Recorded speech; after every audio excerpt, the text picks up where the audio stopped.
conversar con René Orellana, que fue ministro de Medio Ambiente y Aguas en la primera fase del gobierno de Evo Morales, que representa a Bolivia en las negociaciones de cambio climático y que nos va a dar con claridad un informe acerca de lo que ocurrió en Varsovia, en lo que se conoce como la COP19, la Cumbre sobre Cambio Climático de Naciones Unidas. De modo que espérenos, regresamos con René Orellana. Estamos presentando Mapamundi. Una vuelta al mundo en 45 minutos. Y acá en Mapamundi, como todos los días, de lunes a jueves, hablando de temas internacionales y recibiendo, en este caso, la grata visita de René Orellana, exministro de Agua y Medio Ambiente, pero sobre todo hoy negociador de Bolivia en temas de cambio climático. René, ¿cómo estás? Bienvenido. Muchas gracias, Rafael. Un saludo, un abrazo para todas las personas que nos escuchen. Así es, bueno, por segunda vez en nuestro programa y lo agradecemos de corazón, pero sobre todo agradecemos el hecho de que vengas apenas terminada la COP19, ¿verdad? La reunión de los países que son parte del protocolo de Kioto, es la cumbre, digamos así, de cambio climático. Tuvo lugar en Varsovia. ¿Cómo les fue? ¿Qué tal la cumbre? ¿Cuál es tu balance, René? Mira, una cumbre muy concurrida, alrededor de 15.000 personas, mucha gente, muchas delegaciones sociales, civiles, organizaciones ciudadanas, organizaciones indígenas, campesinas. Y yo creo que el balance nos da luces y nos da sombras, ¿no? Quiero comentarles que Bolivia ha tenido un trabajo muy riguroso en esta COP y hemos tenido logros que hay que destacar. Entre ellos, para decirlo de manera resumida, hemos logrado la creación de una nueva institución en Naciones Unidas que se llama el Mecanismo Internacional de Daños y Pérdidas, que es una institución que va a atender a países que sufren impactos de eventos extremos, como el que ha sufrido Filipinas hace muy poco, tsunamis, por ejemplo, sequías de larga duración, en fin, eventos, inundaciones gravísimas que causan graves daños a vidas humanas, a comunidades y a la infraestructura.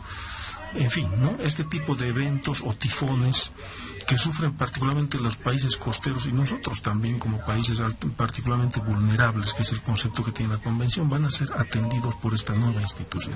¿Se va a crear un fondo para estos desastres en el marco de la mitigación, me imagino? Esta institución va a tener varias funciones, entre ellas canalizar recursos financieros, ¿no? Va a atender con asistencia humanitaria, asistencia técnica, va a capacitar a equipos, instituciones y entidades estatales para la prevención, para la atención oportuna a impactos de eventos extremos. Piensen ustedes en el tifón que acaba de tener Filipinas, con creo que más de 10.000 muertos. Va a preparar en estos casos, por ejemplo, va a preparar a los estados y los gobiernos para estar listos para atender este tipo de eventos, pero además cuando esto suceda va a actuar rápidamente movilizando redes institucionales, entidades multilaterales, gobiernos, instituciones dedicadas a la atención, por ejemplo, a migrantes. Cuando pasan este tipo de eventos, la población migra, rápidamente se desplaza de un lugar a otro. Refugiados climáticos que se llaman. Sí. Entonces, es una institución nueva, esta es una propuesta que ha hecho Bolivia y eso es importante destacarlo. Bolivia ha dirigido al G77 más China durante 2 años en este tema. Antes hemos dirigido en el tema de adaptación y de agricultura. Hemos tenido la confianza del G77 más China, que son más de 130 países, de darnos la voz a nombre de ellos. Y es destacable el hecho que en las negociaciones hablaba solamente Bolivia a nombre del grupo durante todo el proceso de estos 20 días de negociación hasta la aprobación de la creación de esta institución. Como una especie de adelanto de la presidencia de Bolivia el próximo año, el G77. Sin duda, no obstante que llevamos 2 años en este tema, no pensábamos que iba a ser posible lograr esta institución, pero lo hemos hecho. Y creo que es importante destacarlo, ¿no? Han resaltado este hecho, particularmente los estados insulares, agrupados en una organización que se llama AOSIS, que tú conoces muy bien. También, por supuesto, el grupo africano, todos los países africanos, porque este es un logro en nuestra opinión muy destacable, y ahora hay que empezar a dar los primeros pasos, ¿no?, para constituir esta institución. Perfecto. ¿No pasará lo mismo, René, que con el Fondo Verde, que tardó tanto en ponerse en funcionamiento, lo que se decidió en Cancún? A veces ocurre que se crea una institución, pero ponerla en marcha toma años de años, porque hay que juntar recursos, hay que terminar de cristalizar los compromisos, que a veces se hace muy rápido para firmar algo, pero que luego cuesta porque hay que hablar con los gobiernos. ¿Cómo ves? Es una buena pregunta, porque el Fondo Verde está en una crisis de liquidez, o sea, tiene plata para funcionamiento, con aportes de los países de los 7 millones de dólares, ya tiene su sede en Corea del Sur, pero no tiene plata para canalizar recursos para adaptación y mitigación. Y este es uno de los temas que hemos observado también rigurosamente. Hemos criticado que los compromisos de los países desarrollados de proveer recursos financieros para que el fondo pueda empezar a canalizar financiamiento no se están cumpliendo, ¿no? Hemos propuesto, por ejemplo, que se fije un monto de aporte anual de 70 billones de dólares, es decir, 70.000 millones, y que a partir del 2020 los 100.000 millones de dólares que han ofrecido ya los países desarrollados y que consta en una decisión aprobada el 2010 se hagan efectivos, ¿no? Entonces, si no vemos aquí una actitud digamos, concreta de provisión de recursos financieros y tecnología a los países desarrollados, nuestro marco institucional de cambio climático, donde está ya nuestro mecanismo de daños y pérdidas, va a tener serios problemas. Pero aquí estamos presionando rigurosamente y hay mecanismos para verificar los desembolsos y los aportes de los países desarrollados a este tipo de instituciones. René, tú hablabas de luces y sombras, hemos tocado dos elementos. ¿Cuáles serían las sombras más importantes? Terminaré con algunas luces. Una más importante de luces. Importante destacar que Bolivia el año 2011 propuso un mecanismo alternativo a los mercados de carbono basados en bosques, que se llama RED en la jerga técnica en cambio climático. Esta propuesta de Bolivia se llama el Mecanismo de Adaptación y Mitigación en la Gestión Integral de Bosques. Está en nuestra Ley 300 de la Madre Tierra en Bolivia ya desde el año pasado, artículo 54. Y bueno, ha sido incorporada desde hace un par de años en las decisiones oficiales de Naciones Unidas de Cambio Climático. Hoy hemos logrado en esta COP ya recientemente realizada abrir una ventana de financiamiento, que era nuestra meta más importante. Tenemos dos metas. Una es el desarrollo metodológico de este mecanismo, paralelo a RED, que es el instrumento favorito de los países desarrollados porque empieza a vincularse a los mercados de carbono, y el mecanismo nuestro, que ha logrado abrir ya una posibilidad de ventana de financiamiento para que lo pueda usar cualquier país del mundo. No estamos hablando de una ventana solo para Bolivia, porque este mecanismo de Bolivia, propuesto por Bolivia, ya está en las decisiones de Naciones Unidas, por tanto es un mecanismo de Naciones Unidas, ¿no? Tercer elemento importante que se ha logrado: hemos detenido la intención de aprobar y empezar a aplicar nuevos mercados de carbono, que ha sido una intención reiterativa de algunos países desarrollados, de promoverlas en el corto plazo, y que apunta a legalizar principalmente mercados negros de carbono. Hay países como Estados Unidos, Japón, Canadá, Rusia, Nueva Zelanda, que se han salido del segundo periodo de compromiso del protocolo de Kioto, y por tanto no pueden acceder a los mecanismos de flexibilidad, a los beneficios del protocolo de Kioto, porque están fuera de no han hecho compromisos de reducción. Entonces, ¿qué están haciendo? Están haciendo tratados bilaterales con otros países para crear mercados de carbono. ¿Qué quiere decir esto? Compran bonos de carbono de países en desarrollo donde se hacen capturas y limitaciones de gases, y esos bonos de carbono los usan para respaldar sus supuestas reducciones de emisiones. Entonces, estos mercados negros que se están creando, que además están en crisis porque el mercado de carbono está en crisis financiera, como está el sistema financiero mundial, querían legalizarlos. Los llamas negros porque están fuera del protocolo. Están fuera de la legalidad, no hay institucionalidad que los regule, no está en el marco del protocolo, no sabemos las reglas de contabilidad, es decir, cómo contamos científicamente, técnicamente, la captura de carbono de los bonos que compran. Y hablemos de bosques, hablemos de reducciones y limitaciones en industrias, etcétera, que son bonos que ellos compran papeles que son permisos de contaminación. ¿Quién controla eso? Nadie. No hay ningún régimen multilateral que controle eso. Esos son tratados bilaterales. Estando fuera del protocolo, ¿de qué les sirven esos papeles? ¿Para qué les sirve tener un permiso de contaminación si de todos modos no se han comprometido a nada? le sirve en términos políticos. Es lo mismo que cuando Estados Unidos dice que va a reducir 15% sus emisiones respecto a las emisiones del año 2005, no es lo mismo que decir que respecto al año 1990 no son 15%, es 3%. Entonces, estos juegos de números tienen mucho que ver con cómo se presenta políticamente un país al mundo y da la apariencia de ser un gran defensor de las soluciones del cambio climático. Pues es un mecanismo retórico. Exactamente. Ahora, ¿cuáles son las sombras, no? Problemas que tenemos serios, ¿no? Primero, no hemos logrado, y está bien, todavía estamos en el camino, establecer un régimen riguroso para que estos países que se han salido del segundo periodo de compromisos puedan incrementar sus reducciones de emisiones y que no nos pasen a los países en desarrollo la responsabilidad de ellos. Esto no está todavía consumado. Necesitamos recorrer un camino que es el año 2014 y el 2015, toda vez que el año 2015 se aprueba el nuevo instrumento legal que sustituye al protocolo. En este camino tenemos que ir marcando hitos.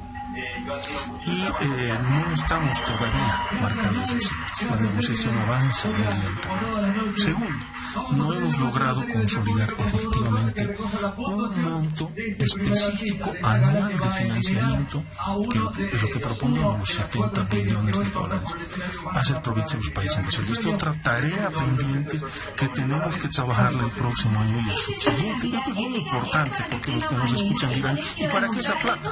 Para hacer dos acciones. Acciones de mitigación climática. Mitigación quiere decir captura de gases, reducción de gases, limitación de emisiones. Eso es mitigación.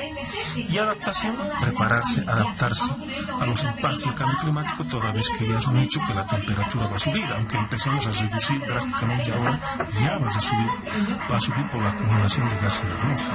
Entonces, dos problemas serios. Uno, no estamos todavía avanzando en un sistema riguroso que nos garantice compromisos fuertes, cuantificados de los países grandes, y la garantía de financiamiento y transferencia de tecnología. Bolivia ha propuesto en tecnología que se cree un depósito, para decirlo en inglés, tiene otro nombre, un stock de tecnologías, con un menú de tecnologías públicas que sean accesibles para los estados, que venga un país y diga, esa tecnología del menú me interesa a mí para cambiar mi termoeléctrica por una energía renovable, o esta otra tecnología agrícola me interesa a mí porque es sostenible ambientalmente para la adaptación climática. Este menú, en el marco de un stock de tecnologías, tiene que ser manejado por el Comité de Tecnología creado por Naciones Unidas. ¿Es tecnología que se va a comprar?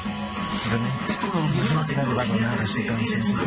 La presión nuestra es porque los estados, son los países desarrollados, las pongan, ¿no? Generosamente las entreguen a la humanidad, como han hecho en salud. Recordemos qué pasó con tantas enfermedades como el SIDA. Es decir, si el cambio climático no va a motivar, no es un tema de generosidad, es un tema de compromiso en el marco de la legalidad, y el protocolo de Kioto los obliga a eso, o la convención. Y toda la humanidad se beneficiaría de algo así. Bueno, René, te propongo una pequeña pausa para seguir hablando un poco de los otros hitos. Sabemos que la siguiente conferencia va a ser en Lima y que en París debería, como tú has dicho, suscribirse finalmente este elemento sustitutorio del protocolo de Kioto. Entonces veremos un poquito después de la pausa y las perspectivas de la Usted está escuchando Mapamundi. Una vuelta al mundo en 45 minutos. Continuamos en Mapamundi conversando con un querido amigo, René Orellana está aquí con nosotros. Él fue ministro de Aguas y Medio Ambiente y hoy representa a Bolivia en las negociaciones sobre cambio climático. Ha llegado recientemente de Varsovia y nos está comentando lo que fue la COP19. René, tú has dicho que hay cosas pendientes y sin duda alguna, con solo mencionarlas ya sabemos que son cosas muy importantes, que prácticamente son la esencia, digamos así, de lo que sería un nuevo acuerdo sobre el clima. ¿Qué probabilidades ves tú de que estos dos elementos, el financiamiento y la tecnología por un lado y por otro lado los compromisos de reducciones, se puedan finalmente cristalizar en Lima y en París? Bueno, primero decirte que con respecto a compromisos se ha aprobado una resolución, una decisión ahora en Varsovia que establece que todos los países del mundo deben hacer públicas sus contribuciones a la reducción de emisiones o la limitación de emisiones hasta el año 2015. Eso quiere decir que los países desarrollados, los grandes países industrializados también, tienen que presentar sus contribuciones, así se llama en el texto, de reducción de emisiones de manera cuantificada. Es decir, esta es una figura técnica que se usa. Reducciones cuantificadas de limitaciones de limitaciones y reducciones de gases de efecto invernadero. ¿Y cada país decide cuánto va a aportar en este sentido? Los países van a decidir en un debate para elevar estas ambiciones en el marco del informe científico que está generando una entidad que se llama el IPCC. Ahora bien, los países en desarrollo, pequeñas economías como las nuestras, no estamos obligados a presentar reducciones cuantificadas. Quiero decirte, por ejemplo, que digamos vamos a reducir 2 o 3 gigatoneladas en este periodo de dióxido de carbono, en este periodo de años, o vamos a reducir 20% de nuestras emisiones en este periodo de años. Ese es un compromiso cuantificado que tienen que hacer los países desarrollados y las grandes economías. Nosotros podemos, en el marco de las decisiones que se han tomado, presentar acciones de mitigación. Por ejemplo, Bolivia podría decir, nosotros vamos a construir 2 hidroeléctricas, por decir algo, o vamos a ejecutar un proyecto de transformación de uso de gasolina a gas en nuestro parque automotor con estas y estas características. A eso se llaman acciones de mitigación. No son compromisos cuantificados. Yo no voy a decir cuánto exactamente vamos a reducir las emisiones, pero vamos a darle una idea en base a una explicación técnica de cómo impactará eso en nuestra reducción de emisiones. Entonces son diferentes tipos de contribuciones cuantificadas y comprometidas de los países desarrollados y acciones de mitigación de los países desarrollados. Esto tenemos que lograr que sea la realidad hasta el 2015 y que esto entre con una clara diferenciación entre lo que son países desarrollados, grandes economías, y lo que son países en desarrollo, como los nuestros, pequeñas, medianas economías, que tenemos todavía el derecho al desarrollo, que es un principio de Río 92 que fue ratificado en la conferencia de Río 2012. Ahora, esto implica que simplemente cada país muestra su buena voluntad, es decir, no hay una obligación de que, digamos, Alemania reduzca tanto o Estados Unidos lo haga en tal porcentaje. Bueno, ¿qué grado de compromiso hay aquí? Bueno, primero los países desarrollados en el marco del protocolo de Kioto y en el segundo periodo de compromiso, Alemania entre ellos, como parte de la Unión Europea, ya ha presentado su porcentaje de reducción es 20%, ese es un compromiso cuantificado. Estados Unidos ha hecho una oferta de 15%, 3% respecto de 1990, no es 15, es mucho menos. ¿Y alguien le dice a ese país, no, es muy poco, tienes que ser más ambicioso? Pues se lo decimos en las conferencias, ¿no? Ahí les decimos, bueno, los países desarrollados tienen que incrementar sus emisiones, sus reducciones, porque el informe científico del IPCC establece que necesitamos disminuir las emisiones, no sé, ya hay un informe ahorita que dice que para el 2020 debemos disminuir 12 gigatoneladas, además de las que ya han ofrecido disminuir, 12 gigatoneladas de dióxido de carbono equivalente. Y eso es muchísimo, solamente en acciones de mitigación en el sector, por ejemplo, de construcciones y transporte, con acciones drásticas de reducción a nivel global, estaríamos alcanzando a 5 gigatoneladas. Lo que nosotros les hemos dicho es que si no usan mercados de carbono, número uno, si no usan este mecanismo de los bosques para capturar carbono, pero fuera de sus fronteras e inclusive dentro de sus fronteras, con reglas de contabilidad de esas reducciones poco claras, extremadamente flexibles, poco transparentes, si dejan de usar mercados de carbono y esos sistemas de captura de carbono poco claros y transparentes, podríamos disminuir ese exceso de 12 gigatoneladas en casi 6.5. Eso está en manos de ellos.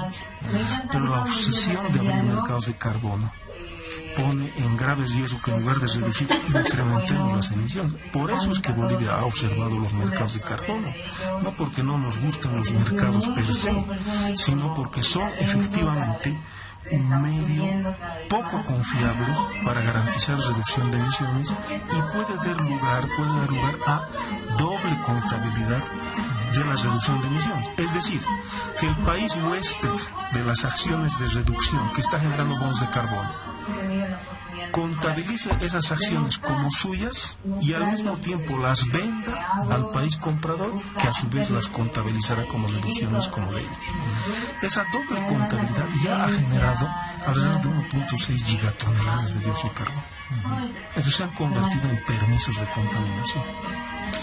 Esto va a ocurrir con un mercado global sin regulación, sin institucionalidad, sin contabilidad, basado principalmente en promover negocios, en convertir los mercados de carbono en supuestas fuentes de financiamiento para el cambio climático, en lugar de que esas fuentes vengan de los países desarrollados, de sus fuentes públicas. Bolivia les ha dicho, en vez de pensar en mercados de carbono, ¿por qué no pensamos en un impuesto como el famoso impuesto Tobin, que tú lo conoces muy bien, que es un impuesto a las transacciones financieras que podría darnos entre 400 y 500 billones de dólares anuales? Y de ahí podrían salir justamente estos recursos necesarios y estos recursos tecnológicos también para poder hacer estas tareas en los países en desarrollo, ¿no? ¿Tú crees que este mecanismo donde cada país oferta, digamos así, una cantidad de reducciones cuantificable, se va a poder establecer y va a poder generar ciertas exigencias, en cierto sentido, imposiciones desde el mundo multilateral sobre los países, o va a determinar, digamos, un esquema tan flexible que al final no se logre lo que se propone?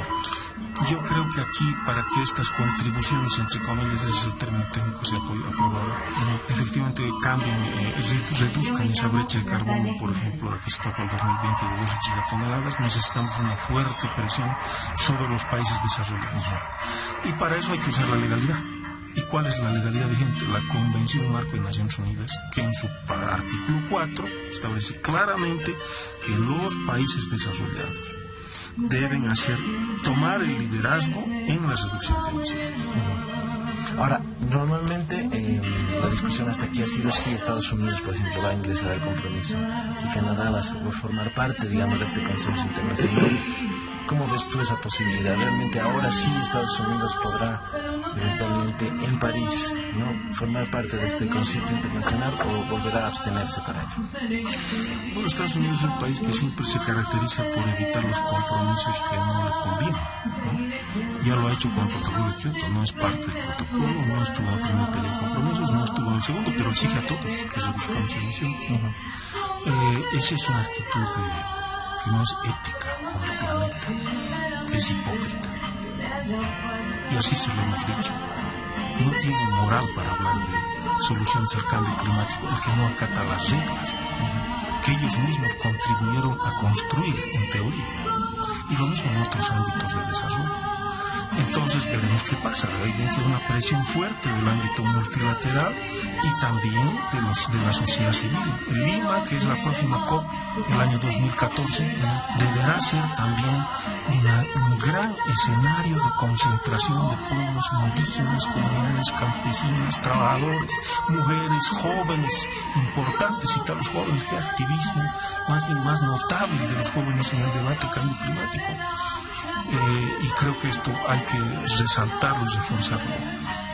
Eso lo hemos dicho, nos hemos reunido con los representantes del Perú, les hemos dicho, la COP del Perú, que ustedes tan amablemente van a auspiciar, tiene que ser una oportunidad para la presencia importante, masiva de la ciudadanía mundial. Perfecto, René. Entonces tú, a pesar de las sombras, eres optimista. ¿Tú crees que en estos 2 años que siguen de dura negociación finalmente se logrará sustituir de forma decente el protocolo de Kioto? Mire, yo quiero ser optimista porque anunciaba yo al principio de la entrevista que, entre otras cosas, lo que no pensábamos que iba a suceder, hemos logrado crear un mecanismo internacional de MCP, que lo propuso Bolivia, lo lideró con gesta implícita, y ahora es una realidad, dará sus pasos lentamente, es una nueva institución. Tenemos el problema que tú has señalado de contar con recursos financieros, pero si hemos dado estos pasos decisivos hasta ahora, deberemos definir una estrategia conjunta para tener una incidencia en este escenario de negociaciones. Quiero decirles además que la coalición de la que forma parte Bolivia, primero nuestra gran coalición, nuestra gran alianza política que es el ALBA, y después una coalición de 25 países en la que es parte Bolivia, ha actuado como un bloque. No ha sido Bolivia solita. Y esto nos da mucha fuerza. Alguna vez te decía que la capacidad de incidir de un país en el ámbito multilateral depende de la habilidad de sus estrategias de alianzas. Y aquí creo que nos está yendo bien. Entonces ya no sobre el ALBA, Es el ALBA con muchos más. Bueno, René, muchas gracias por habernos dado un informe, por haber rendido cuentas un poco de lo que has hecho en Varsovia. Creo que es muy importante seguir el paso de lo que hace Bolivia, de lo que estamos logrando y también de las cosas que quedan como desafíos pendientes. Muchas gracias, Rafa.